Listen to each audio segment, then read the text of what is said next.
जयंती गई है, जिसके उपलक्ष्य में आज हम जयंती मना रहे हैं। वैसे तो उनके जन्म के विषय में काफ़ी भ्रांतियां हैं, लेकिन हम ये 648वीं उनकी जयंती मना रहे हैं और संत माता डॉक्टर मुक्ति ग्लोबल बुद्धिस्ट फाउंडेशन के तत्वाधान में हो रही यह पंचशील परिचर्चा के प्रथम चरण में मैं दीप प्रज्वलन के लिए आज सादर आमंत्रित कर रहा हूँ। श्रद्धा है रामपाल सिंह गौतम साहब को, श्रद्धा है सतीश मास्टर की, श्रद्धा है देवेंद्र गौतम विशाली और श्रद्धा नीतू जी आए और कृपया दीप प्रज्वलन की प्रक्रिया को पूरी करने की कृपा करें।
फाउंडेशन के तत्वाधान में हो रही पंचशील परिचर्चा के द्वितीय चरण में मैं सभी से निवेदन करता हूं कि सभी कृपया हाथ जोड़ लें और मैं सम्मानित भंते जी से निवेदन करता हूं कि वो बुद्ध वंदना कराकर हमारा मार्गदर्शन करने की कृपा करें। नमो तस्से भगवतो अरहतो सम्मा संबुद्धस्स।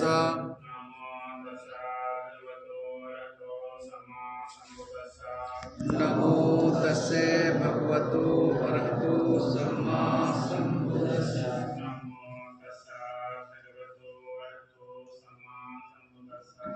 नमो तस्से भगवतो अरहतो सम्मा संबुद्धस्स।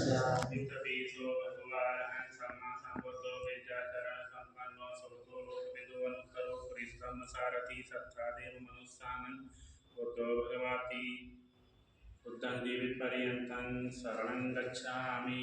स्वाखातो भगवता धम्मो संदिग्धिको अकालिको ऐपस्सिको उपनयिको पश्यन्ति तपो बिंदुहिति जीवितपर्यन्तं शरणं गच्छामि। सुपटिपन्नो भगवतो सावक संगो पटपन्नो भगवतो सावक संगो न्याय पटपन्नो भगवतो सावक संगो सामीति पटपन्नो भगवतो सावक संगो यज्ञचत्वारि पुरीजीवानि अष्टपुरीषपकराय भगवतो सावक संगो आवनियो पावनियो दक्षिणयो अंजलि करणियो उत्तरं क्रियन्तं लोकस्साति संघं जीवितपर्यन्तं शरणं गच्छामि। बुद्धं नमामि बुद्धं नमामि, धम्मं नमामि, संघं नमामि। साधु साधु साधु साधु। पूजनीय भंते जी से निवेदन करता हूँ कि वो धमदेश न देकर हमारा मार्गदर्शन करने की कृपा करें। महाराज जी के जयंती के शुभ अवसर पर सुभारती विश्वविद्यालय पंचशील परिचर्चा परिवार के द्वारा आज ये समारोह आयोजित किया जा रहा है, जिसकी अध्यक्षता हमारे बाबूजी सिब्बल लाल सिंह जी कर रहे हैं।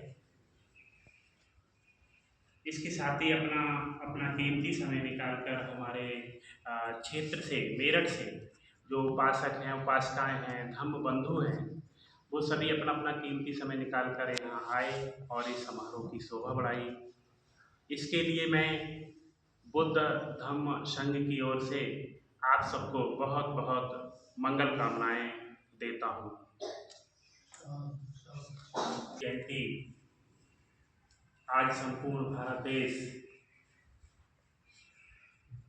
12 तारीख से आगे पीछे इस समय का जो समय है वो संपूर्ण भारत देश उसको याद कर रहा है। उनकी जयंतियाँ निकाली गई थी, उनके उपलक्ष्य में स्थानों पर संपूर्ण भारतवर्ष में समारोह किए गए थे। तो इसी प्रकार से आज हमारे यहाँ भी ऐसा आयोजन किया गया। देखिए, हमारे भारत देश में अंधविश्वास और पाखंडवाद का चरम सीमा पर ये ऐसा क्या गलती हो रही है।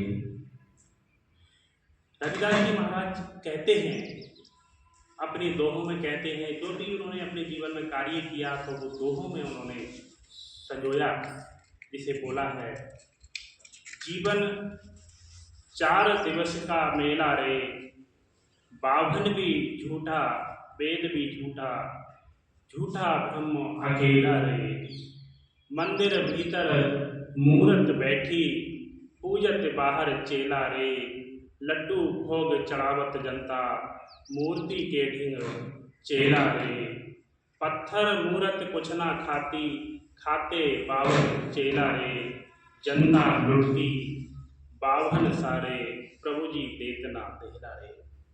जब संत रविदास जी महाराज ने ये दोनों को कहा तो उस समय के समाज जो एक दूसरे पर डिपेंड था, एक दूसरे के लिए असमानता के जो बीज बोया था, तो वास्तव में इस दोहे ने उन लोगों की कमर सी तोड़ डाली। ऐसा लगता है कि जीवन 4 दिवस का मेला है। तो जीवन जो हमारा होता है वास्तव में 4 दिवस का है। कितना हम लोग जीते हैं? मात्र 100 वर्ष। 100 वर्ष से 10वां साल और ऊपर की जाते हैं। अब तो 100 वर्ष की आयु नहीं रही। तो जीवन 4 दिवस का मेला है। इसी बात को तथागत बुद्ध ने भी कहा है, और जिसे हमारे सागर जी गाते रहते हैं, सभ्य संखारा इच्छाति, सभ्य समानताति। तो ये क्या है? सभ्य संखारा इच्छाति, ये समस्त उत्पन्न होना, नष्ट होना, ये क्या है? ये चलते रहता है। तो यही इसी बात को संत रविदास जी महाराज कहते हैं, जीवन 4 दिवस का मेला है। तो ये समानता पाई जाती है। तो जीवन हम लोगों का कितना दिन है? बहुत कम दिन है। और इस कम दिनों में हम अपने लिए दूसरे को कष्ट दे करके धन कमाते हैं, दूसरे का नुकसान करते हैं, दूसरे का गला दबाते हैं। तो यहाँ संत रविदास जी महाराज कहते हैं, बाभन भी झूठा, वेद भी झूठा, झूठा ब्रह्म अकेला है। यहाँ बाभन का मतलब है हम लोग मनुष्य, हम भी झूठे हैं, कभी न कभी मर जाएंगे, है ना? तो अगर हम किसी को झूठ बोल करके धन कमाते हैं या किसी को गलत कार्य से करते हैं, तो क्या है? हम लोग को मनुष्य इस श्रेणी में आते हैं। तो झूठा क्या है? जो हमारी किताबें लिखी हुई हैं, जो हमारे साहित्य लिखे हुए हैं, वे भी तो सब झूठे हैं, वो भी नष्ट हो जाएंगे। और झूठा ब्रह्म अकेला है। ब्रह्म बोलते हैं जो हमारे अंदर जो हम लोग बोल रहे हैं, इसको ब्रह्म कहा गया है अन्य संस्कृतियों में। तो वहाँ कहते हैं ब्रह्म अकेला है। तो हम भी तो अकेले हैं, आप सब भी तो अकेले हैं कि जब कोई विपत्ति आती है तो कोई किसी का साथ नहीं देता है, प्रत्येक आदमी अकेला है। तो ऐसा कहते हैं। आगे कहते हैं कि मंदिर भीतर मूरत बैठी, पूजत बाहर चेला रे। जैसे कोई मंदिर है, उसके अंदर मूर्ति लगा लेते हैं और उसकी पूजा करते हैं, उससे मन्नत मांगते हैं। लोग कहेंगे कि हमारे यहाँ भी तो मूर्ति लगी हुई है, लेकिन बुद्ध धर्म में हम बुद्ध से कुछ भी नहीं मांगते। हम बुद्ध के लिए श्रद्धा से हम उनके लिए याद करते हैं कि हे तथागत, जैसा आपके अंदर गुण था वैसा गुण हम मनुष्यों के अंदर आए, तो ऐसा हम लोग श्रद्धा रखते हैं। लेकिन यहाँ रविदास जी महाराज जी दूसरी बात कह रहे हैं कि मंदिर भीतर मूर्त बैठी पूजत बाहर चेला है। जो चेला कहते हैं उपासकों के लिए या मंदिर के पुजारी लोग, जो उन लोगों की देखरेख करते हैं मंदिर की। और जो चढ़ावा आता है वो किसका होता है? वो उन्हीं का ही होता है, चेला लोगों का होता है।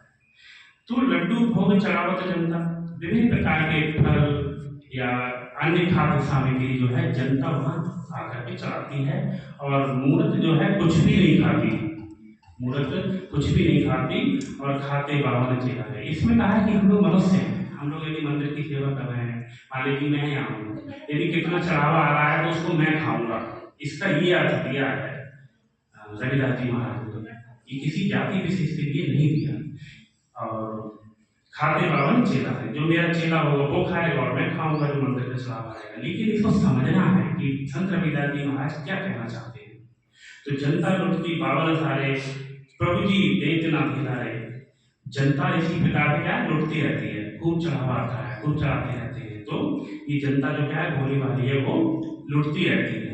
ऐसा रविदास जी महाराज कहते हैं कि प्रभु जी देतना धिलाए। प्रभु जी जैसे हम जिस मूर्ति की सेवा कर रहे हैं, जिस मूर्ति की पूजा अर्चना कर रहे हैं, उससे मांग रहे हैं कि हमें ये दे दो और चढ़ा रहे हैं अधिक से अधिक, और लेकिन वो मूर्ति है उसको प्रभु जी बताया है और वो प्रभु जी देतना धिला रहे हैं, वो मूर्ति आपको वापस उसके बदले कुछ भी ना देती है। तो ऐसी वाणी जो संत रविदास जी महाराज ने बोली, तो वास्तव में लोगों की एक जो रोजी रोटी होती है उस पर उनका अवरोध उत्पन्न हुआ। अब रविदास जी महाराज आगे कहते हैं कि मन चंगा तो कठौती में गंगा। इसका मतलब है कि हमारा जो मन है उसको पवित्र रखना चाहिए, इसे शुद्ध रखना चाहिए। यदि हमारा मन पवित्र है तो सब कुछ हमारे सामने एक सरल हो जाएगा। इसी बात के लिए तथागत ने पहले कहा था। तथागत ने क्या कहा था कि मनोपुपंगमा धम्मा मनोसेक्षा मनोमया मनसा चे पदुठे भासती वा करोति वा ततूनं दुःखमनवेति चक्रवा भयतो बदन। दूसरी कथा में बताया कि मनोपुपंगमा धम्मा मनोसेक्षा मनोमया मनसा चे प्रसन्नेन भासती वा करोति वा ततूनं सुखमनवेति छायावाद पाएगी। तो ऐसा तथागत ने भी कहा कि हमारा जो दुख कैसे बढ़ता है उसका कारण क्या है। तो उसी बात को संत रविदास जी भी कहते हैं कि मन चंगा तो कठौती में गंगा। जो हमारा मन है, मन को पवित्र बनाइए। आगे रविदास जी महाराज कहते हैं कि ऐसी वाणी बोलिए मन का आपा खोए, औरन को शीतल करे आपो शीतल होए। रविदास जन्म के कारण होतना को नीच नर को नीच कर डाल है ओछे कर्म की चीज। देखिए रविदास जी महाराज कहते हैं कि जन्म के कारण कोई भी छोटा बड़ा ऊंच नीच नहीं होता है, लेकिन जो मनुष्य का कार्य होता है, जो कर्म करता है, वो उसका अच्छा या बुरा हो सकता है। ओछे कर्म की चीज उसको बताया। इसी बात को तथागत ने भी कहा है कि ना जच्चा बसलो होती ना जच्चा होती ब्राह्मणों, कमुना बसलो होती कमुना होती ब्राह्मणों। कि जन्म से कोई भी नीच नहीं होता है, जन्म से कोई उच्च नहीं होता है, और उसका जो कर्म होता है, कर्म संस्कार होता है, तो कर्मों से ही व्यक्ति ऊंचा होता है एवं नीचा होता है। तो देखिए कैसी समानता हमारे महापुरुषों की। जैसा बुद्ध ने कहा वैसा ही रविदास जी महाराज कह रहे हैं।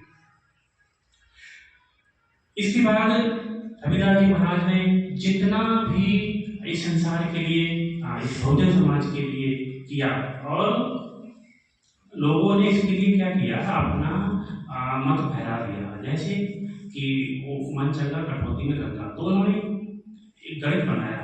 वो भी कहानी बिल्कुल झूठी एकदम जोड़ी गई कि गंगा के नहाने के लिए कोई गया और उसके लिए सोने के कंगन दिए और इस प्रकार से वो राजा को भेंट किया। ये सब कहानियां वास्तव में ये मनगढ़ंत हैं और इसको थोपी गई है, और भारत के लोग इस चीज को नहीं समझ पाते हैं। हमारा बहुजन समाज वही चीज मानता है। हमारे जो रविदास महाराज जी हैं वो इस चीज से बचाना चाहते हैं अंधविश्वास पाखंडवाद को, और वही चीज क्यों बता रहे हैं। तो इसका मतलब ये थोपा गया है और लोगों को ऐसा लगता है कि उन्होंने ऐसा किया, लेकिन ऐसा ये सब तो झूठ है।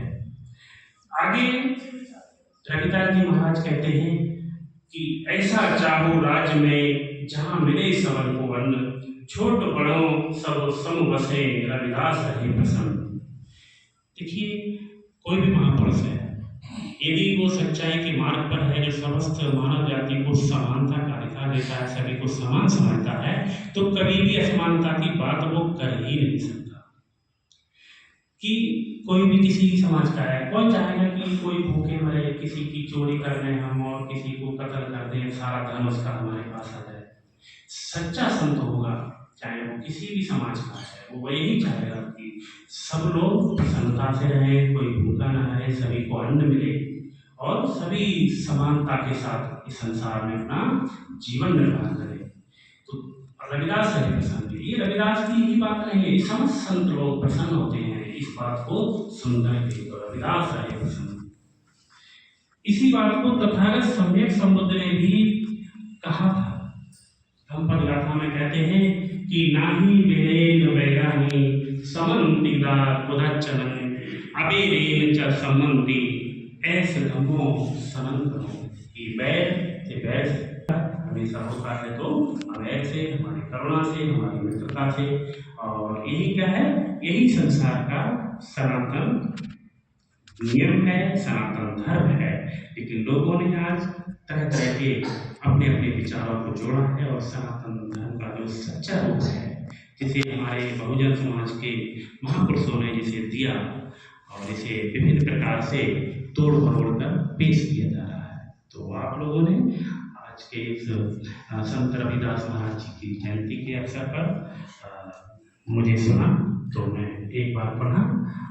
आप सबको बौद्ध धर्म एवं संघ की ओर से बहुत बहुत मंगल कामनाएं देता हूँ। संत शिरोमणि रविदास जी की जयंती मना रहे हैं और उनके जो उपदेश हैं, जो तथागत बुद्ध से मिलते जुलते हैं, उनके विषय में हम जानते हैं, लेकिन कुछ मैं उस पर प्रकाश डालना चाहूँगा अध्यक्ष महोदय की अनुमति लेने के बाद। अध्यक्ष महोदय अनुमति दे रहे हैं आप? संत रविदास हमको एक बेगमपुरा की परिकल्पना से अवगत कराते हैं। बेगमपुरा जो संत रविदास जी कहते हैं, उसका मतलब क्या है? संत रविदास जी बिल्कुल जो बुद्ध ने कहा 4 आर्य सत्य। दुख है, अगर दुख है तो उसका कारण है, और कारण है तो उसका निवारण है, और निवारण हम अष्टांगिक मार्ग पर चलकर उसका निवारण कर सकते हैं। उसी बात को दोहराते हुए हमारे संत शिरोमणि रविदास जी इस बात को कहते हैं कि बेगमपुरा जब हम 4 आर्य सत्यों का पालन करते हैं और अष्टांगिक मार्ग की ओर अपना आगे बढ़ते हैं, तो हम कहाँ पे पहुँचेंगे? एक जहाँ पर कोई गम ना हो, उस ऐसे शहर में, ऐसे एक स्थान पर पहुँचते हैं कि जो हमें खुशियों से भर देता है। ऐसे ही हमें रविदास जी कहते हैं कि बेगमपुरा बसाऊं शहर में। तो जो बेगमपुरा का जो कॉन्सेप्ट है, वो बिल्कुल जो तथागत बुद्ध हमें 4 आर्य सत्य बताते हैं, उन 4 आर्य सत्यों पर निर्धारित है। और इसके बाद मैं चाहूँगा कि आज हमारे बीच जो भगवतो अरहतो सम्मा सम्बुद्धस्य नमो तस्से भगवतो अरहतो सम्मा सम्बुद्धस्य नमो तस्से भगवतो अरहतो सम्मा सम्बुद्धस्य। बुद्धं शरणं गच्छामि, धम्मं शरणं गच्छामि, संघं शरणं गच्छामि। तुतीयाम्पि बुद्धं शरणं गच्छामि तुतीयाम्पि धम्मं शरणं गच्छामि तुतीयाम्पि संघं शरणं गच्छामि तृतीयाम्पि बुद्धं शरणं गच्छामि तृतीयाम्पि धम्मं शरणं गच्छामि तृतीयाम्पि संघं शरणं गच्छामि पाणातिपाता वेरमणि सिक्खापदं समादयामि ऐदिन्नदाना वेरमणि सिक्खापदं समादयामि कामेषु मिच्छाचारा वेरमणि सिक्खापदं समादयामि मुसावादा वेरमणि सिक्खापदं समादयामि सूरामेरे मज्जिपमादाना वेरमणि सिक्खापदं समादयामि। और आज ये हमारे बीच बुद्धिज्म का जो बेसिक है उसको सुनाते हुए बहुत बहुत आपका साधुवाद। इससे आगे मैं कार्यक्रम को आगे बढ़ाने से पहले निवेदन करूंगा, हमारे बीच जो डीपी सिंह साहब और अमर सिंह जी आए हैं, कृपया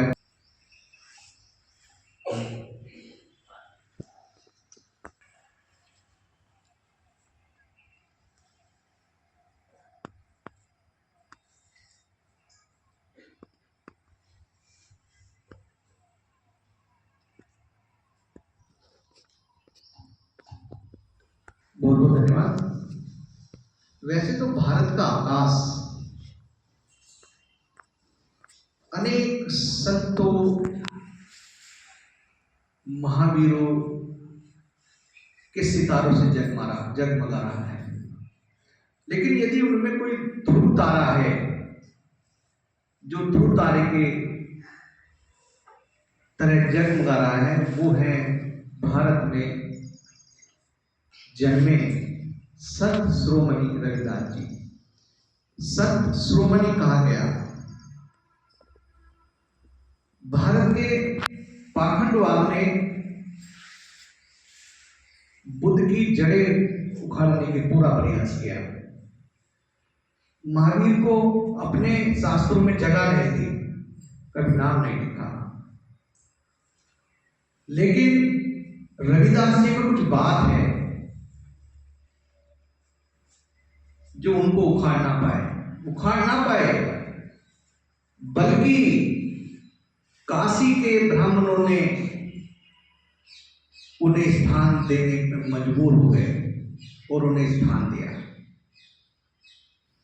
ये हैं संत शिरोमणि रविदास जी।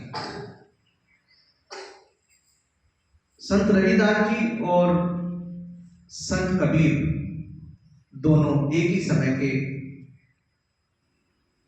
संत हैं, क्रांतिकारी पुरुष हैं, जिन्होंने हमेशा अपने समाज को, अपने भारत को अंधविश्वास से निकालने का पूरा प्रयास किया। यहां तक कि दोनों अंधविश्वास निकालते शहीद हो गए। लेकिन भारत का जो समाज है वो उनकी कुर्बानी को ना समझ सका। ये भारत का लिए बड़ा ही दुख का एक विषय रहा कि वो संत रविदास जी की कुर्बानी को ना समझ सका।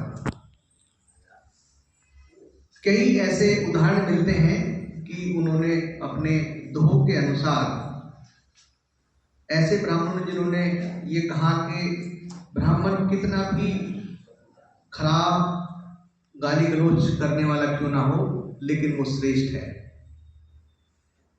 लेकिन रविदास जी कहते हैं कि श्रेष्ठ जन्म से नहीं होता, कर्म से होता है, जो बुद्ध कहते हैं। ऐसे ही कबीरदास जी कहते हैं कि चलती चक्की देखकर दिया कबीरा रोए, दो पाटन के बीच में साबुत बचा ना कोई। कबीरदास जी रोकर कहते हैं कि ये संसार इतना बाहर की तरफ अंधविश्वास पाखंडवाद में घुस गया है कि मुझे दुख होता है कि इसका अंतिम समय क्या होगा, अंतिम इसका निर्णय क्या होगा, अंतिम इसका भविष्य क्या होगा।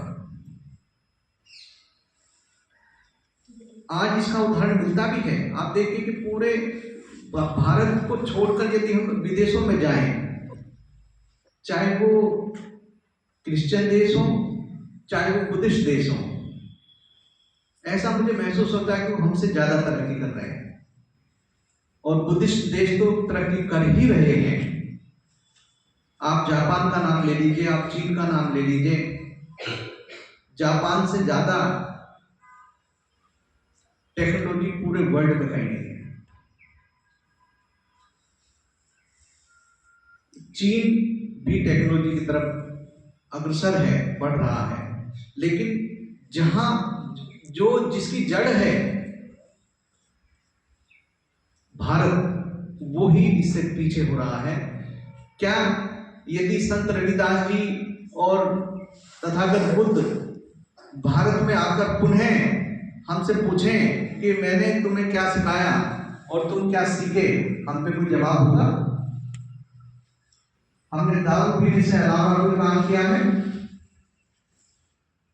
हमने कुछ काम किया है कि जो हम केवल अपने से अलावा दूसरे के बारे में सोचें? तो ये हमें सोचना ही पड़ेगा। इसलिए कबीरदास जी रोते हुए कहते हैं कि मेरे भारत का जो भविष्य है वो बड़ा ही दुख में है।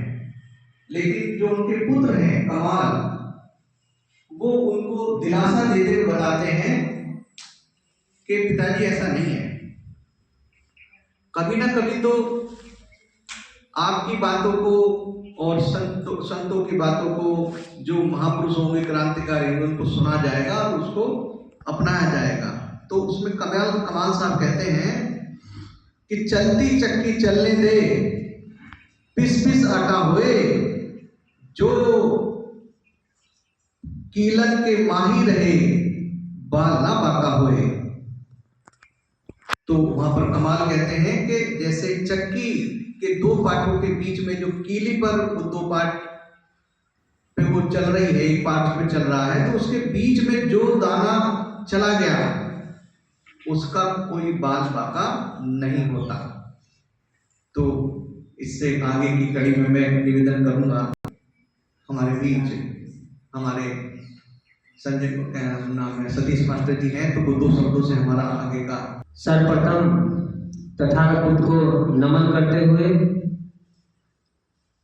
बोधिसत्व भारत रत्न डॉक्टर भीमराव अम्बेडकर साहब को कोटि कोटि श्रद्धा सुमन अर्पित करते हुए पूज्य भंते जी बंदानी और उन्हीं के बराबर में आज के कार्यक्रम की अध्यक्षता कर रहे पितातुल्य श्रद्धेय श्री बनलाल स्नेही जी और बड़ा ही सुंदर मंच का संचालन कर रहे बड़े भाई श्रद्धेय श्री राजकुमार सागर साहब और मेरे समक्ष बैठे सभी धर्म उपासक और धर्म उपासिका बहनों,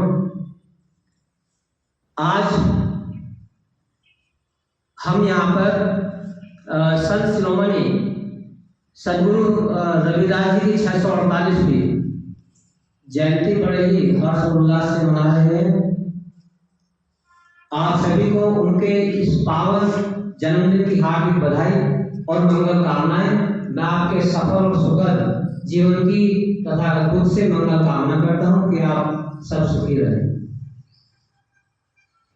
जैसा कि पूज्य भंते जी ने बताया कि जो जगतगुरु संत शिरोमणि रविदास जी हैं, उन्होंने पाखंडवाद, अंधविश्वास और समाज में फैली कुरीतियां थी, उनको दूर करने का आजीवन भरसक प्रयास किया। उन्होंने कर्म के सिद्धांत पर बल दिया कि कोई भी व्यक्ति जन्म से महान नहीं होता, बल्कि अपने कर्म से महान होता है। उन्होंने जातिवाद पर प्रहार किया, करारी चोट की, और उन्होंने कहा भी कि जाति जाति में जाति है, जाति जाति में जाति है जो केतन के पार। और रविदास जी अपनी पंक्ति में कहते हैं कि रविदास मनुष्य में जुड़ सके जब तक जाति न जाए, अर्थात जब तक मनुष्य के अंदर जातिवाद है, ईर्ष्या है, घृणा है, द्वेष है, तब तक आपस में मनुष्य मजबूत नहीं हो सकता, समाज मजबूत नहीं हो सकता। हमें एक दूसरे के प्रति अच्छा व्यवहार करना चाहिए, कुशल व्यवहार करना चाहिए, किसी के प्रति ईर्ष्या द्वेष भावना पूर्वाभाव बिल्कुल ना करें, क्योंकि यही हमारे महान संतों का उपदेश भी है। यदि हम उनके सच्चे उपासक हैं तो हमें उनके सिद्धांतों का पालन करना होगा, उनके जो बनाए हुए नियम है उन पर चलना होगा, तभी हम उनके सच्चे अनुयायी हैं। अन्यथा केवल और केवल हम दिखावा करते हैं और दिखावे से कुछ होने वाला नहीं है। परेशानी यही है, यही समस्या का कारण है कि हम जानते सब कुछ है, बहुत कुछ जानते हैं, लेकिन मानते नहीं हैं। जब तक हम अपने संतों महापुरुषों की बातों पर नहीं चलेंगे, उनके जो मधुर वचन है, मृतवाणी है, जब तक हम उनकी बातों पर नहीं चलेंगे, अनुसरण नहीं करेंगे, तब तक हमारा उद्धार होने वाला नहीं है। चाहे उन्होंने ये भी कहा है कि मन चंगा तो कठौती में गंगा। उन्होंने ये इसलिए कहा कि यदि हमारा मन पवित्र है, हम अपने मन से, वचन से और कर्म से शुद्ध हैं, तो हमें कहीं तीर्थ यात्रा करने की जरूरत नहीं है। हमारे अंदर ही सब कुछ है। यदि हमारा मन संतुष्ट है, हम अच्छे कुशल कर्म करते हैं, तो हमें कहीं गंगा नहाने की आवश्यकता नहीं है। और आप सब जानते भी हैं, तथागत भी कहते हैं कि बैर से बैर को समाप्त नहीं किया जा सकता। केवल दुनिया में एक प्रेमी है जो हर किसी समस्या का समाधान कर सकता है। और हमारे जो जगत गुरु संत रविदास जी हैं, वो उनके जो पिताजी का कार्य था, पैतृक काम था, वो जूते बनाने का था, लेकिन इतिहास में ये पढ़ाया जाता है कि वो बहुत गरीब थे। लेकिन मैं आपको बता दूं, वो गरीब नहीं थे, उनके पिता का कारखाना था। वो डेली एक जोड़ी जूता दान करते थे, और दान वही कर सकता है जिसके जो संपन्न होगा या जिसका दिल बड़ा होगा। और वो केवल उन्हें दान नहीं करते थे जो पंडे हैं या कोई अन्य ऐसे लोग हैं, वो केवल उन्हें दान करते थे जो ऐसा है या गरीब है, जिसे जरूरत है, जो जरूरतमंद है, वो उसको दान करते थे। हालांकि इस बात से उनके जो पिताजी थे संतोष दास जी ने, हम रघु बोल देते हैं, वो नाराज हो जाते थे, लेकिन उनका ये स्वभाव बन चुका था और वो प्रतिदिन ये कार्य करते थे। और जो संत शिरोमणि रविदास जी हैं, उन्होंने समाज को आगे बढ़ाने का काम किया, लेकिन हम क्या कर रहे हैं? हम पाखंडवाद फैलाने में लगे हुए हैं, हम अंधविश्वास को बढ़ावा दे रहे हैं। जब तक हमारा समाज, बहुजन समाज इन कुरीतियों में लिप्त रहेगा, तब तक इनका उद्धार नहीं हो सकता। बाबा साहब भी कहते थे कि शिक्षित बनो, संगठित रहो, संघर्ष करो। लेकिन हम कितने शिक्षित तो हो रहे हैं, लेकिन संगठित कहाँ हैं? संघर्ष कर रहे हैं, आपस में ही संघर्ष कर रहे हैं, जबकि हमें इस संघर्ष की जरूरत नहीं है। हमें संघर्ष की जरूरत है शिक्षित बनने की, समाज में एक दूसरे की मदद करने की, सहयोग करने की, और कैसे हमारा उद्धार हो, कैसे हम अपने परिवार का, अपने समाज का, अपने बहुजन समाज का उद्धार करें, हमें इस पर विचार करने की जरूरत है। हालांकि मैं ज़्यादा समय नहीं लूँगा, क्योंकि अगर 2-2, 4-4 मिनट मौका मिलेगा तो अच्छा लगेगा। मैं ज़्यादा और कुछ ना कहते हुए एक बार पुनः आप सबको इस पावन दिन की, इस ऐतिहासिक दिन की, हालांकि 12 तारीख में जयंती थी, लेकिन पूरा महीना हम तो ये मानते हैं कि पूरा महीना उनका जन्मोत्सव मनाया जाना चाहिए। पूरी दुनिया मना रही है, लेकिन हम कहीं ना कहीं पीछे हैं। मैं ऐसी शख्सियत को, अपने महापुरुषों को, सभी जितने बहुजन समाज में हैं, उनको सत नमन करता हूँ, उनको कोटि कोटि प्रणाम करता हूँ। इन्हीं शब्दों के साथ मैं अपनी वाणी को विराम देता हूँ। जय भीम, जय भारत, जय संविधान। अच्छे विचारों से आज हमें सतीश मास्टर जी ने अवगत कराया कि कबीरदास जी और रविदास जी रामानंद जी के शिष्य थे, ऐसा हमें पढ़ाया गया। लेकिन खुद रामानंद जी के किसी भी किताब, किसी भी उनके लिखे गए शब्दों में, 52 शिष्यों में कहीं पर भी ना तो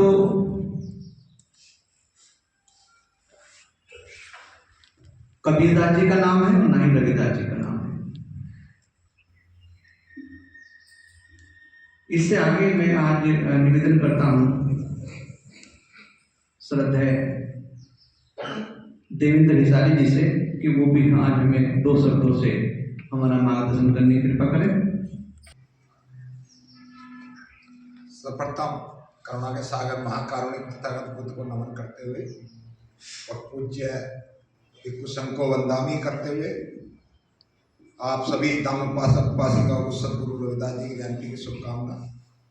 मैं ज़्यादा तो नहीं बोल पाऊंगा, थोड़ा सा भगवान बुद्ध, रविदास और कबीरदास 3 बात पर बात खत्म कर दूंगा कि भगवान बुद्ध कहते हैं जो भी चीज है वो मन से उत्पन्न है। आप स्वयं अभी अध्ययन कर लें। आपका मन करा कि बुद्ध विहार जाना है तो आप आए, आपका मन नहीं करेगा आप कहीं नहीं जाएंगे। इसी तरीके से गुरु जी कहते हैं कि मन चंगा तो कटोटी में गंगा, यानी कि मन आपका साफ है तो आपको कोई गंगा नहाने की जरूरत नहीं है। और कबीर जी तो 4 लाइन और आगे कहते हैं कि मलमल धोए शरीर को, धोए न मन के मैल, और गंगा जमुना नहा लिए रहे बैठ के बैठ। हम सब लोग रविदास जी, भगवान बुद्ध या किसी भी चीज को फॉलो करते हैं, लेकिन उनके विचारों को फैलाने का हम प्रयास नहीं करते। बाबा साहब डॉक्टर अम्बेडकर का एक सेंटेंस था कोलंबिया यूनिवर्सिटी के अंदर, जब बाबा साहब PhD कर रहे थे तो वहां पर लिखा हुआ था कि महान व्यक्ति पैदा होता है और महान ही मर जाता है। तो बाबा साहब ने उसे काट दिया था। उन्होंने कहा कि महान व्यक्ति पैदा नहीं होते, महान बनने के लिए प्रयास करना पड़ता है, और प्रयास अगर हम करेंगे तभी हम महान बनेंगे।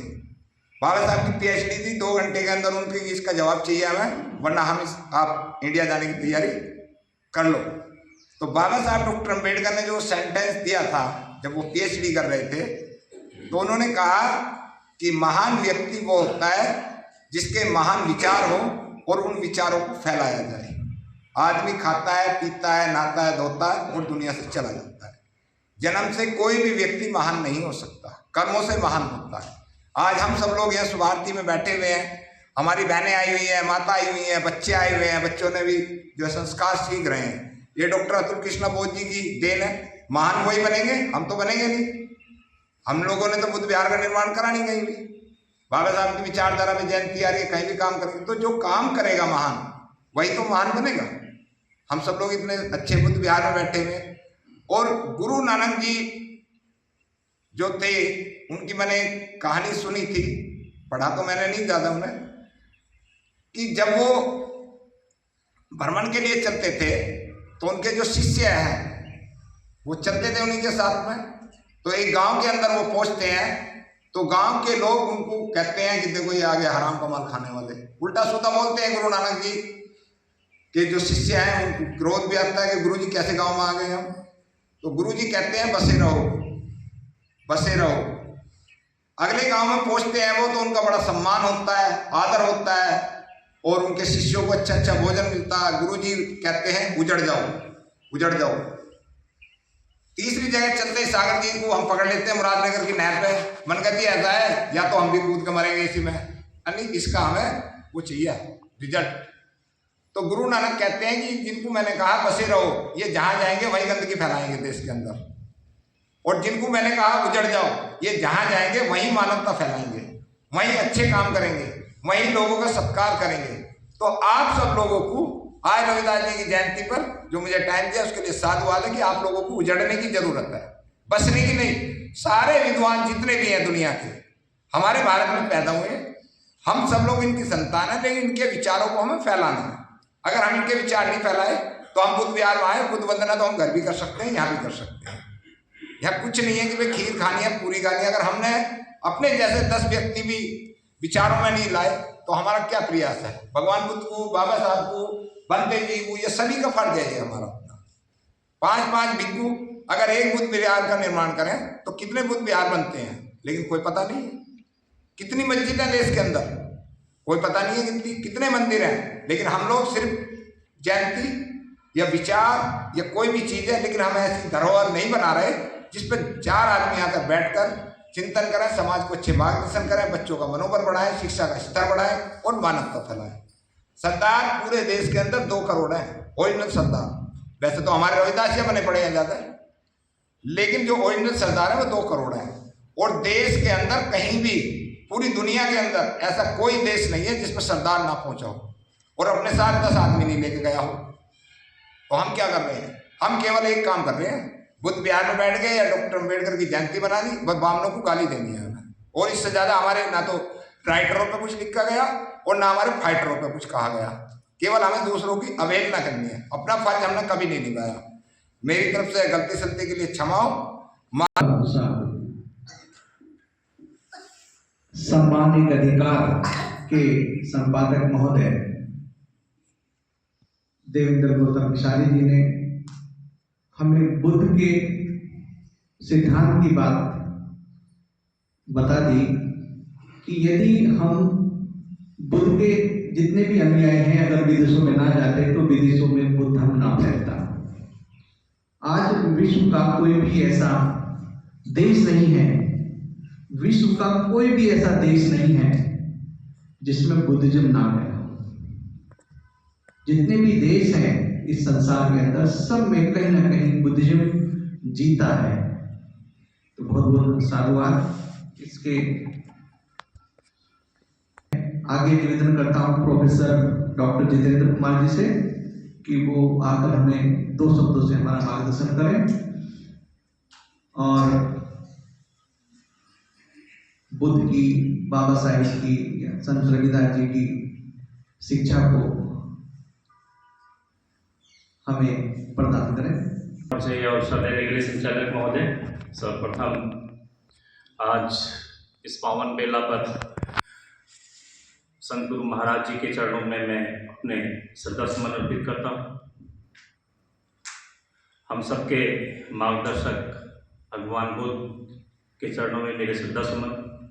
यहाँ पर विराजमान श्रद्धेय भंते जी, मंचासीन और मेरे सम्मुख विराजमान सभी गण्यमान्य लोग, सभी को रविदास जयंती की शुभकामनाएं, मंगल कामनाएं। साथियों, मैं रविदास जी के संक्षिप्त जीवन के बारे में चर्चा करूंगा। विषय ये है कि हमारे बहुत सारे जो बहुजन महापुरुष हैं उनको एक्सपोजर मिला, लेकिन गुरु महाराज को वो एक्सपोजर नहीं मिला जो बाबा साहब को मिला या ज्योतिबा फुले जी को मिला। इसके पीछे क्या कारण रहा? जबकि उनकी मानसिकता बड़ी अलग ही थी। उनकी मानसिकता भी वही मानसिकता थी जो बाबा साहब की रही है वर्तमान में, जो हम जिस पे चल रहे हैं। जो मानसिकता रही है भगवान बुद्ध की, वही मानसिकता रही है, क्योंकि उन्होंने कहा कि ऐसा चाहूँ राज में जहाँ मिले सभी को अन्न, छोड़ पड़ो सब सम बसे रहदास हरि प्रसन्न। तो उनकी मानसिकता कहीं भी छोटे बड़े की किसी भी चीज़ में नहीं थी। वही चाहते थे कि जितने भी छोटे बड़े सब लोग हैं वो प्रसन्न रहे तो मैं भी प्रसन्न रहूँगा, यानी समाज भी प्रसन्न रहेगा। मुझे ऐसा समाज, ऐसा देश, ऐसा विश्व, ऐसा ब्रह्मांड हो तो ज़्यादा अच्छा हो। दूसरे, कहीं ना कहीं उनका जो जन्म था 1379 के आसपास का जो उनका जन्म रहा, उससे पहले तो भक्ति काल उस समय चल रहा था। भक्ति काल से मुझे लग रहा है 1000 ईसा पूर्व के आसपास महाभारत और ये रामायण ये सब आ चुके थे। उसके बाद से जब ये के महाकाव्य आ चुके, उसके बाद से पाखंडवाद, अंधविश्वास को ज़्यादा बढ़ावा मिला। उसी लय में जो इनके गुरु रामानंद जी थे, उन्होंने अपनी एक कहानी गढ़ी कि भाई मेरे शिष्य हैं ये गुरु महाराज जी, ये इनके शिष्य थे और ये आपका जो है भिक्षा मांगने के लिए एक वैसे के यहाँ चले गए। संयोग से उसी समय एक शूद्र ने उन्हें अपना कुछ अनाज बेच दिया और वो अनाज भिक्षा में लेके वो रामानंद जी के पास में आए। रामानंद जी को ये जब जानकारी हुई तो वो बड़े ही गुस्से में आए और उन्होंने श्राप दे दिया कि जा तो शूद्र के घर पैदा हो जाओ और अगले जन्म में वो शूद्र के घर पैदा होके। इस तरह से मनगढ़ंत कहानियाँ हमारे ऊपर इतिहासकारों ने झूठी मनगढ़ंत कहानियाँ थोपी गई। तो हमें इस तरह की चीज़ों से बाहर निकलने की भी ज़रूरत है। क्योंकि मैं आपको बता दूँ, क्योंकि वो जिस भक्ति काल या जिस काव्य या जिस रामायण की हम बात तुलसीदास जी करते हैं, तुलसीदास जी रचित जो रामायण है, तुलसीदास जी कहते हैं, पूजिए विप्र ज्ञान गुणहीना, पूजिए विप्र ज्ञान गुणहीना, शूद्र न गुणगण ज्ञान प्रवीणा। लेकिन इसके उल्टे कबीरदास जी क्या कहते हैं, ब्राह्मण मत पूजिए, ब्राह्मण मत पूजिए जो होवे गुणहीन, पूजिए चरण चंडाल के जो होवे ज्ञान प्रवीण। तो वो ये कहते हैं कि अगर चंडाल ज्ञान से भरा हुआ है आप उसके चरण पूज लीजिए, लेकिन अगर आपका कोई ब्राह्मण गुणहीन है, चरित्रहीन है, उसको बिल्कुल भी मत मानिए, बिल्कुल भी मत कीजिए। तो भक्ति काल की जो बात थी, भक्ति काल में जिस अंधविश्वास अखंडवाद की स्थापना हो चुकी थी, जिस लय में देश बह रहा था, उसके विरुद्ध पहली बार कोई हुंकार भरने वाला अगर महानायक पैदा हुआ था तो वे गुरुजी महाराज थे। तो गुरुजी महाराज ने एक क्रांतिकारी समाज की स्थापना के लिए एक इस तरह की विचारधारा को जन्म दिया कि हम तुलसीदास की उस रामायण की अंधविश्वास अखंडवाद की जो शूद्रों को या हमारे समाज को नीच समझती हो, उसको हम अब ठुकराते हैं और एक ऐसी विचारधारा को हम स्थापित करेंगे जिसमें सब लोग सम हो, जैसा कि मैंने अभी पुराने दौर से भी बताया। ये बात मैं आपको बता दूं कि वो बुद्ध के उपासक कैसे थे या बुद्ध के फॉलोवर कैसे थे। उनके अपने दोहों में, चूंकि रविदास जी ने अपनी जो बातों को कहा वो संत की वाणी में कहा, दोहों की वाणी में कहा, तो अपनी वाणी में वो ये कहते हैं कि अंजमनी गजगली का, अंजमनी गजगली का तरी कुटीर पास, अंजमनी गजगली का तरी कुटीर पास, गुरु मुक्ति है तो क्यों ना तरे रहदास, गुरु मुक्ति है तो क्यों ना तरे रहदास। कहने का मतलब ये है कि जब भगवान बुद्ध के द्वारा, अंगुलीमाल को सब लोग जानते होंगे, वो जिसकी हत्या करता था उंगली काट लेता था, तो वो अनपढ़ आदमी था, गिनती भूल जाता था, उंगली काट के अपना जो है जोड़ता चला गया। उसके बाद पागल हाथी जैसे होते हैं उन सबको भी बस में करने वाले ऐसे हमारे महात्मा बुद्ध, ऐसा उनका दिव्य स्वरूप। तीसरी बात उन्होंने ये कही कि आम्रपाली की, जो आप सब लोग जानते होंगे, आम्रपाली की आपकी जो है कुलवैश्या थी एक, उसको भी आपको वैशाली की जो कुलवैश्या थी आम्रपाली, उसको उन्होंने क्या भावना, उनको बौद्ध जी को जो है भगवान बुद्ध को लालयित करने का प्रयास किया, शारीरिक रूप से आकर्षित करने का प्रयास किया। बड़े से बड़े जो व्यक्तित्व के धनी थे या धनाढ्य सेठ थे, वो उसके दर्शन के लिए भी तरसते थे। लेकिन भगवान बुद्ध ऐसे व्यक्तित्व थे जिन्होंने पहली बार मानसिक रूप से आम्रपाली के विचारों में परिवर्तन किया और अपने भिक्षु संघ में उसको शामिल किया। तो जब पागल हाथी और जिसके लिए लोग तरसते हो ऐसी महिला, उन सब का वो त्याग कर सकते हैं, उनको वो सुधार सकते हैं। अंगुलीमाल जैसे जो खूंखार राक्षस व्यक्ति या डाकू हैं, उन सबको सुधार कर सकते हैं। तो रविदास क्यों ना उनके तारे तरे, तो रविदास क्यों ना उनको अपना गुरु बनाए। तो रविदास ने तभी से उनकी दीक्षा ग्रहण की और तभी से जो है उनके बताए हुए रास्ते पर वो चलने लगे। तो हम ये कह सकते हैं कि वो भक्ति काल में भी ब्राह्मण द्वारा स्थापित रामायण महाकाव्य की किसी पाखंडवाद या किसी भी अंधविश्वास जैसी जो आधारशिलाएं आपकी काल्पनिक चीजें रही हैं, उनको उन्होंने प्रचार प्रसारित नहीं किया। ये तो दुर्भाग्य ये रहा कि हमारे लोग नहीं थे, इतिहासकारों के लोग थे। इतिहासकारों ने तोड़ मरोड़ के उनको जो है एक भक्तिकाल पाखंडवादी संत के रूप में स्थापित कर दिया। दूसरी बात, वर्तमान परिदृश्य में गुरु महाराज किस तरह से पूजनीय है या उनको किस तरह से अपनाने की जरूरत है। साथियों, सब जानते हैं 4 वर्ण थे हमारे ब्राह्मण, क्षत्रिय, आपका जो है वैश्य। शूद्रों में बहुत सारी जातियां हैं, ब्राह्मणों में बहुत कम जातियां हैं, उनमें टाइटल्स हैं, उनमें केवल गोत्र हैं। और उनमें ये भी व्यवस्था है कि जब वो शादियां करते हैं, शुक्ला दुबे के यहाँ करेगा, दुबे चौबे के यहाँ करेगा, तो होता क्या है कि उनका एक जो नेटवर्क है, सामाजिक नेटवर्क है, वो एक स्ट्रॉन्ग बना रहता है। वो आपके जो है ना मोनोपोली जैसे नहीं रहती कि भाई दुबे में ही करेगा। लेकिन हमारे यहाँ बड़ी अजीब विडंबना है इस समाज में, स्पेशली हमारे समाज में। जैसे खटीक पासी के यहाँ नहीं करेगा, पासी चमार के यहाँ नहीं करेगा, चमार धोबी के यहाँ नहीं करेगा, वाल्मीकि कुमार के यहाँ नहीं करेगा। तो इस तरह की जो बड़ी बड़ी आपकी जो है विडंबना है, उसके लिए उन्होंने लिखा भी है। जैसे सतीश मास्टर जी ने कहा भी थोड़ी देर पहले, जाति जाति में जाति है जो के कर के बात, जाति जाति में जाति है जो के कर के बात, है ना। और अगर कहने का उनका मतलब है कि जो जाति में भी जातियां, जैसे हमारा सूत्र है ना, सूत्रों में भी पूरी उन्होंने जाति बना दी। व्यवस्था के अनुसार अगर हमें बहुजन हम अपने आप को बना रहे मान रहे हैं, तो उसमें भी किसी को खटीक बना दिया, किसी को कुछ बना दिया, किसी को कुछ बना दिया।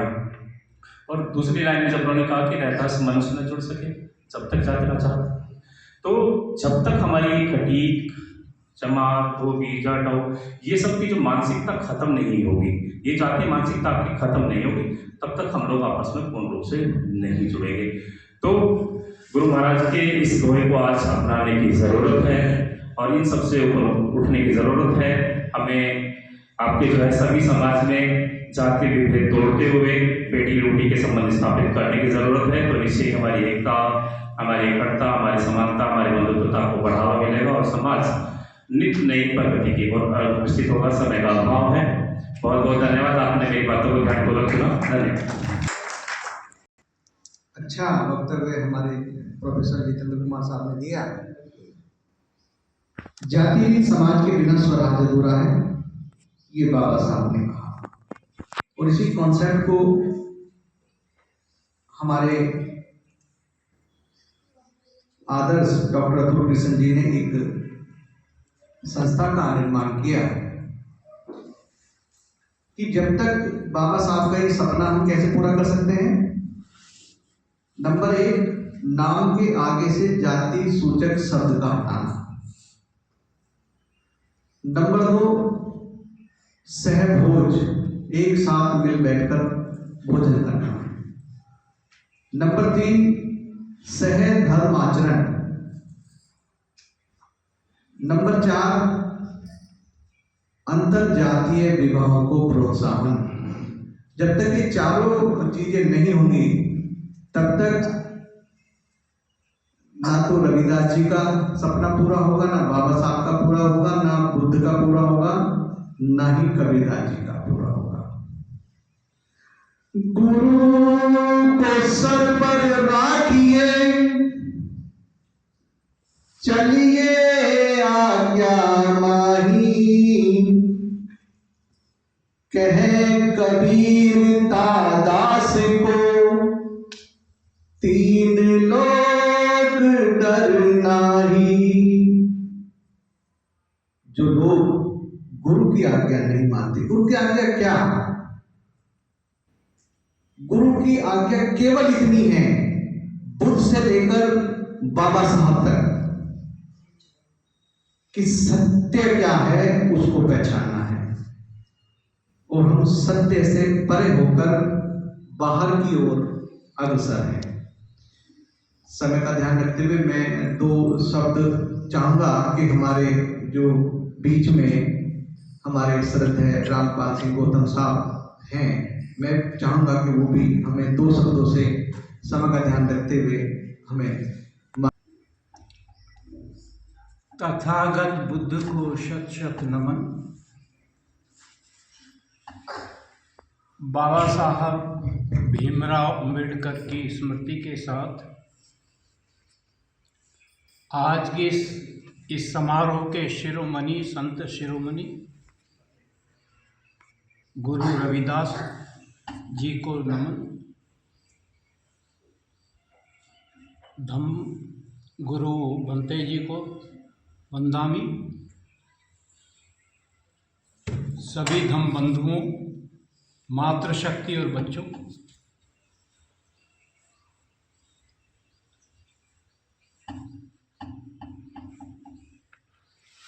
जो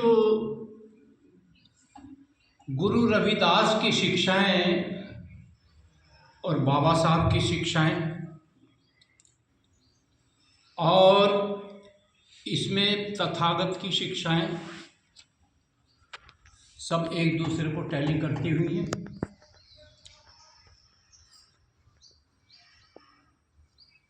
संत शिरोमणि रविदास संत परंपरा के गुरु रहे हैं और संत परंपरा जो है ये भक्ति भाव से ओतप्रोत रही है। तथागत का या बाबा साहब का इन चीज़ों से कोई लेना देना नहीं था। भक्ति भाव से उनका तो सीधा सीधा कहना था, धारण करना धर्म है बाकी कोरी बात, सूरज उगे प्रभात है बाकी काली रात। धारण करना धर्म है। आपने किसी बात को सुना, इस कान से सुना, इससे निकाल दिया, उससे कोई प्रयोजन नहीं जब तक उसका धारण नहीं करेंगे।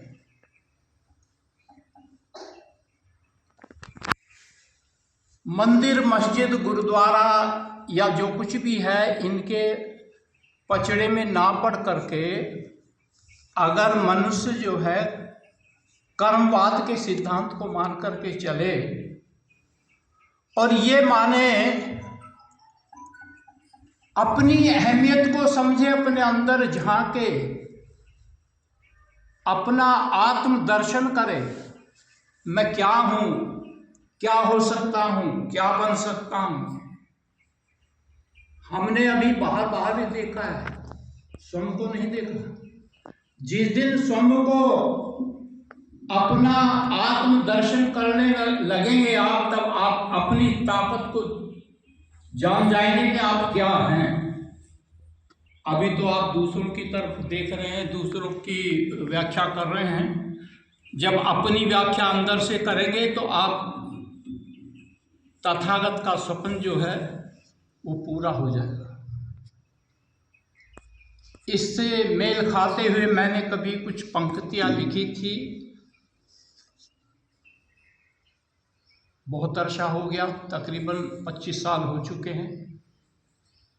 मुझे वो अंकित हैं, आपको पसंद आए या ना आए, लेकिन मैं आपको इन सब चीज़ को अलग करते हुए फिर मैं एक मानव के रूप में, आप लोग मानव हैं, मानव संदेश में पढ़ के सुनाता हूँ। क्योंकि मानव होने के नाते आप मानव हैं, आपकी योनि सर्वश्रेष्ठ है, आपका जो रूप है ये सर्वश्रेष्ठ है। उसके विषय में मैंने कहा है, हे मानव, तू प्रकृति का सर्वश्रेष्ठ प्राणी है। क्या है? सर्वश्रेष्ठ प्राणी है, तेरे बराबर कोई नहीं है। ये मान करके तुझे चलना है। तेरे कंधों पर अन्य प्राणियों की अपेक्षा अधिक जिम्मेदारियां दी गई हैं। प्रकृति ने तुझे इंसान इसलिए पैदा किया है, जानवर क्यों नहीं बना दिया? क्योंकि तेरा आला दिमाग है और तू इस देश के, संसार के, मानव के विकास के लिए बहुत कुछ कर सकता है अगर चाहे तो। हे मानव सुन, तू प्रकृति का सर्वश्रेष्ठ प्राणी है, तभी तो तेरे कंधों पर अन्य प्राणियों की अपेक्षा अधिक जिम्मेदारियों का भार सौंपा गया है। तू संपूर्ण प्रकृति, मानव समाज, देश और परिवार के प्रति अपनी जिम्मेदारियों को पहचान। तेरी जिम्मेदारियां क्या हैं? क्या परिवार के प्रति हैं? क्या पड़ोस के प्रति हैं? क्या समाज के प्रति हैं? क्या जाति के प्रति हैं? क्या देश के प्रति हैं? और क्या इस यूनिवर्स के प्रति हैं? उन सबको समझ और फिर तब चल।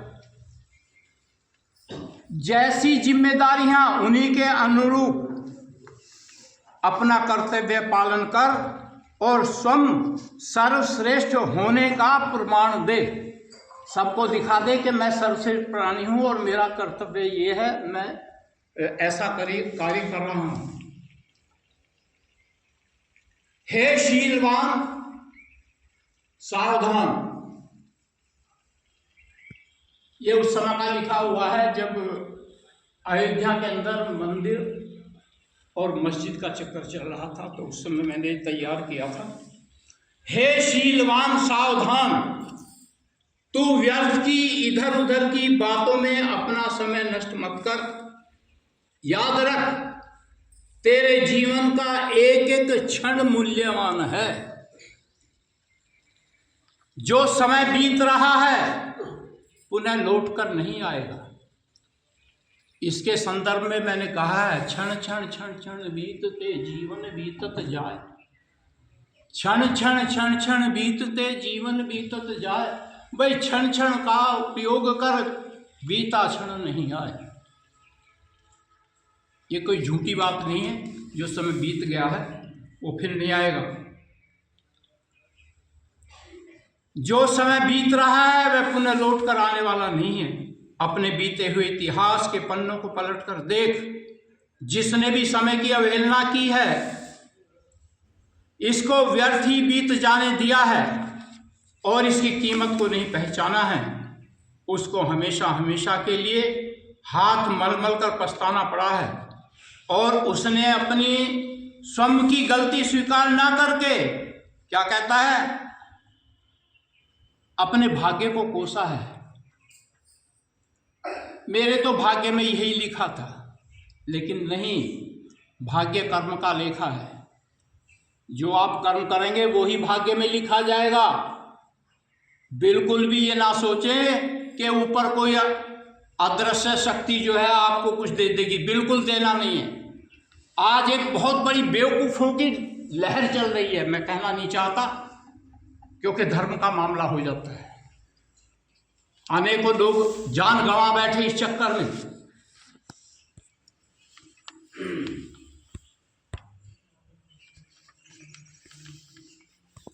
संकल्प करते हुए यह वादा कर कि मैं अपने जीवन के एक एक पल का हिसाब रखूंगा और उसका ईमानदारी से सदुपयोग करूंगा, जिससे दूसरों की तरह मुझे भी स्वयं पर पश्चाताप न करना पड़े। पूरे दिन आप क्या कर रहे हैं, क्या किसी के साथ व्यवहार कर रहे हैं, क्या अपनी रोजी रोटी कमाने के लिए क्या कर रहे हैं। शाम को चारपाई के ऊपर जब लेटें, आप आराम करें उससे पहले आप जरूर मेरी ये आप लोगों से प्रार्थना है, कर जोड़ प्रार्थना है, उस समय एक बार कम से कम ये देख लें कि आज के इस पूरे दिन में मैंने क्या अच्छा किया, क्या बुरा किया। बिल्कुल कलुषित हो चुकी है। आज धर्म को बिल्कुल आदमी ने एक तरफ रख दिया है, सिर्फ कर्मकांड और अंधविश्वास हो गए, वही धर्म हो गया है। कर्म को कोई अहमियत नहीं दे रहा।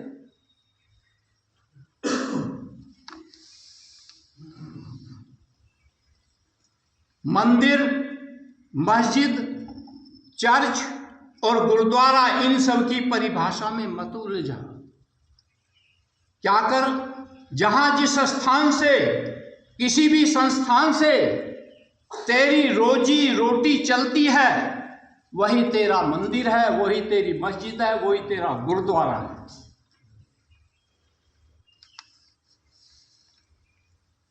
और याद रख, वही तेरी इबादत गाह है जो तू सच्चा कर्म अपने ईमानदारी से कर रहा है उस कर्मशाला के अंदर। आखिर में, हे प्रकृति की सर्वश्रेष्ठ कृति मानव, अब समय आ गया है। प्रकृति का हर प्राणी बड़ी उत्सुकता, आशा और विश्वास के साथ तेरी ओर एकटक निहार रहा है। हे मानव, तेरी तरफ एकटक निहार रहा है, उस क्षण का इंतजार कर रहा है जब तेरे हृदय में प्राणी मात्र के प्रति दया का सागर उमड़ेगा। चारों ओर समता, समानता, बंधुता का नारा गूंजेगा और प्रत्येक को स्वतंत्र वातावरण में सांस लेने का पूरा पूरा अवसर प्राप्त होगा। तेरा कल्याण होगा, शुद्ध होगा और बुद्ध होगा। नमो बुद्धाय। कि जो मनुष्य है उसको टॉप ऑफ द क्रिएशन कहा गया। टॉप ऑफ द क्रिएशन, इस सृष्टि का सिरमौर है मनुष्य। बस वो अपना इंसानियत और मनुष्यता को याद कर ले, वो इस संसार को एक खूबसूरत एक माहौल देगा एक दिन। अब समय का ध्यान रखते मुझे बुलाना था, मैं उनको नहीं बुला पाऊंगा, उनके लिए मैं और अंतिम में मैं अध्यक्ष महोदय से निवेदन करता हूं कि वो धन्यवाद सहित अपना वक्तव्य प्रस्तुत करने की कृपा करें।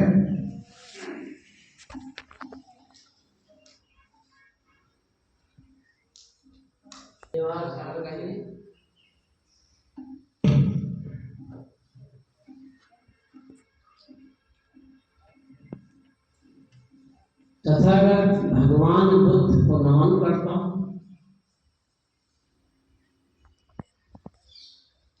पूज्य संत रविदास को नमन करते हो। परम पूज्य बोधिसत्व बाबा साहब डॉक्टर भीमराव अम्बेडकर को नमन इसलिए करता हूँ, ये जो अवसर हमको प्रदान किए हैं ये बाबा साहब डॉक्टर अम्बेडकर की देन है। चाहे हम बुद्ध की जयंती मना रहे हो या हम संत रविदास जी की जयंती मना रहे हो, ये सब बाबा साहब की देन है। इससे पहले हमको अवसर कोई नहीं मिलता था कि हम अपने पूर्वजों की जयंती मना सकें। पूज्य भंते जी को नमन करते हुए वंदना कर आप सभी को नमो बुद्धाय, जय भीम, जय रविदास कहते हुए कि मुझे आदेश हुआ है, मैं प्रयत्न करूंगा कि जो आज का विषय है जो भी मैं शब्द इस्तेमाल करूं केवल और केवल उसी पर करूंगा। ऐसा मेरा प्रयास रहेगा। त्रुटि हो जाए तो क्षमा चाहो। धन्य भाग हैं, धन्य हम हुए आज इकट्ठे, शुभ अवसर पर भेंट है ये अभिनंदन पत्र। संत शिरोमणि गुरु रविदास जी का जन्म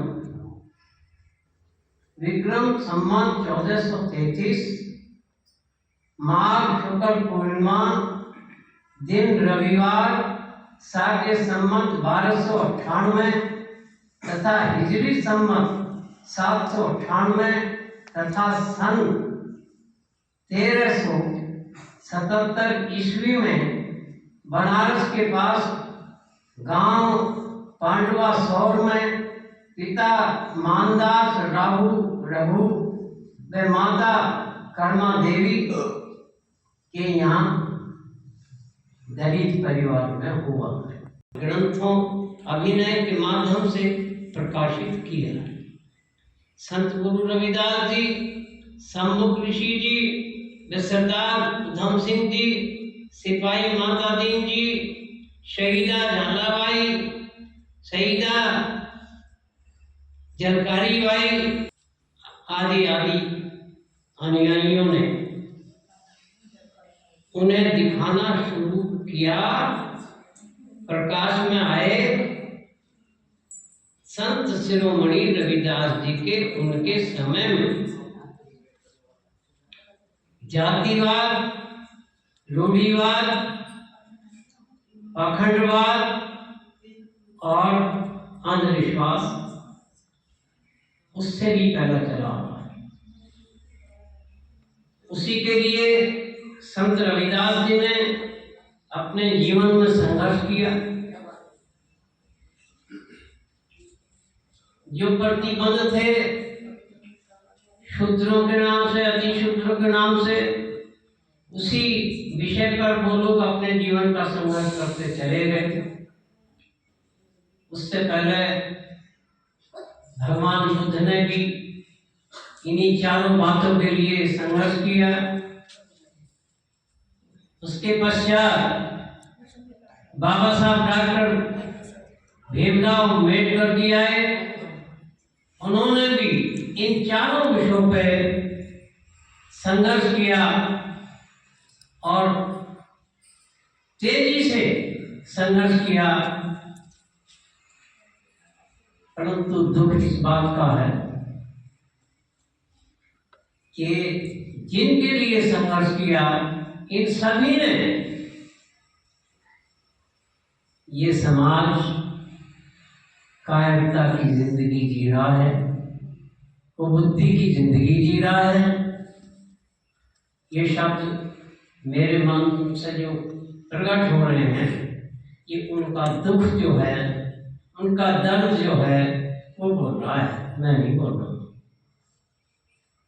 ये समाज, इस समाज के लिए जिन्होंने संघर्ष किया है, ना तो उस वक्त इन्होंने माना, ना आज ये लोग मान रहे हैं।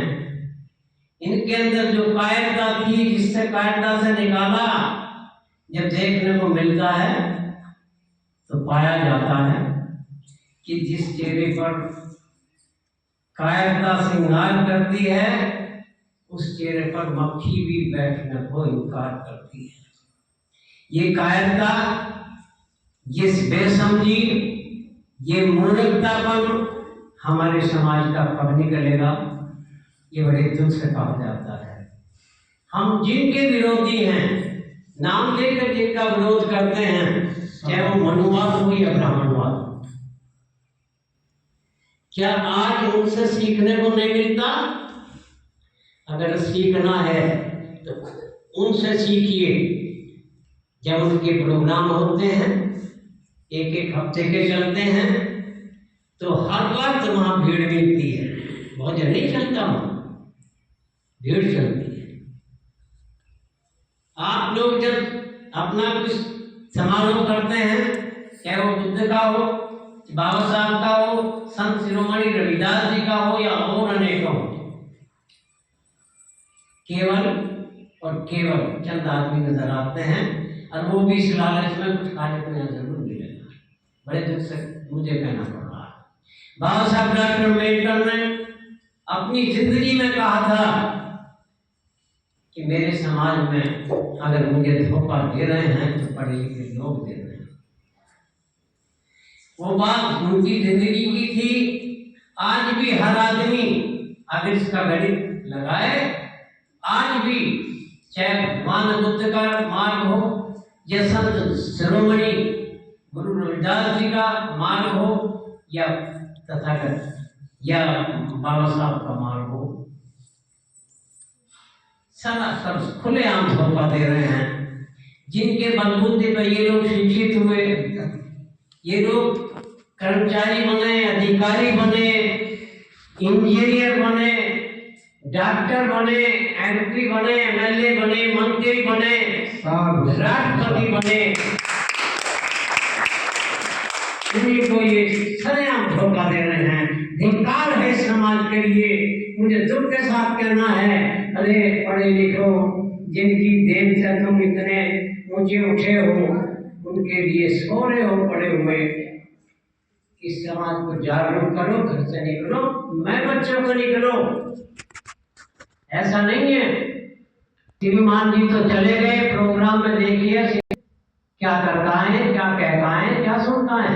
गली और मोहल्लों में नहीं निकलेंगे, विचार गोष्ठी नहीं करेंगे, जब तक हमारा जीवन अधिकार है। चाहे हम बुद्ध का नाम ले, चाहे बाबा साहब का नाम ले, या संत शिरोमणि जी का नाम ले, केवल बहकावा है, केवल झूठ है, केवल दिखावा है। समय का आभार है। संत जी की जीवनी बहुत लंबी है। इसके आगे अगर मैं कुछ बताता तो हो सकता है आप भावुक हो जाते।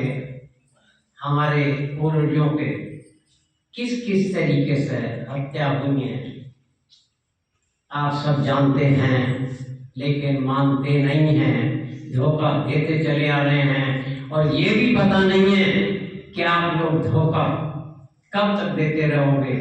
मैं थोड़ा सा बाबा साहब की ये कहूँगा, आज हमारे बीच में समाज के नए लोग भी आए, उपस्थित हुए, उनका बड़ा धन्यवाद। और जो लोग यहाँ हर हफ्ते आने वाले हैं, उनका तो बहुत ही धन्यवाद। मेरी उम्र जब 20 साल की थी, एक संगीत के माध्यम से मैंने समाज सुधारक बना और प्रचार किया, समाज गवाह है। संगीत के माध्यम से गली कूचे शहर प्रांत सब मेरे जैसे कितने प्रचारक इस समाज में चीखते हुए चले गए, लेकिन ये समाज वही है, लाभ लिया। 3 बात बाबा साहब ने कही थी, शिक्षित बनो, संगठित रहो, संघर्ष करो। क्षमा चाहूंगा, आप लोग एक बात को मान के चले हैं, बाबा साहब की 3 बातें रह जाती हैं, संगठित होना, संघर्ष करना, और बाबा साहब ने कहा था मेरा समाज पहले भी बौद्ध था, इस देश के शासक थे, ये मुल्क हमारा देश जो था ये बौद्ध था, यहीं से बौद्ध मुल्क पैदा हुए बाहर जाकर। आप अपनी शक्ल को पहचानो, आप जो हैं बौद्ध के रास्ते पर आ जाओ, और ये कलंक का टीका, अछूत का, दलित का, चमार का, चूड़े का, ये जितने भी हैं, इन कलंक के टीके को मिटा दो और गर्व से कहो हम बौद्ध हैं।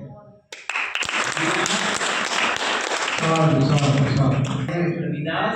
मैं निवेदन करता हूँ सभी से कि सभी मुझे बुलाना था कनिष्ठों को भी, लेकिन समय का अभाव है, मैं क्षमा चाहता हूँ कि बात तो कैसे जो बैठ सकता है। और मैं भक्ति जी से निवेदन करता हूँ कि वो हमें मेडिटेशन की ओर लेकर चले। भक्ति जी से मेरा निवेदन, सभी उपासक एवं उपासिकाएं अपना ग्रहण करें, अपनी आंखों को बंद करें,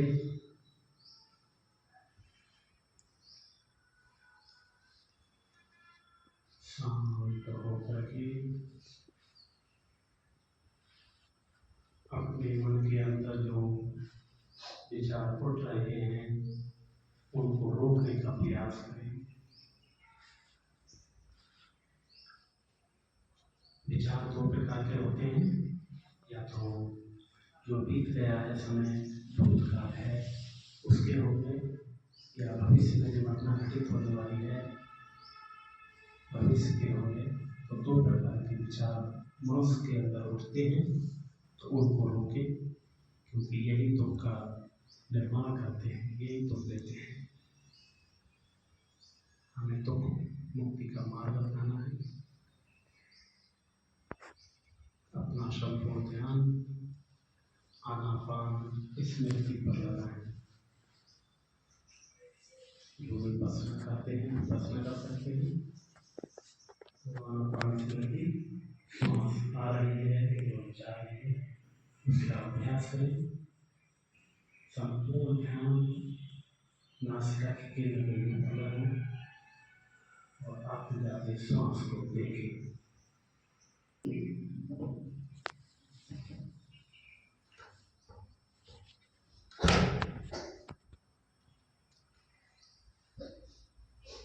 ध्यान को सूक्ष्म बनाएं, ध्यान को और सूक्ष्म बनाएं। श्वास का अनुभव ध्यान से देखें। एक भी श्वास व्यर्थ न जाने पाए।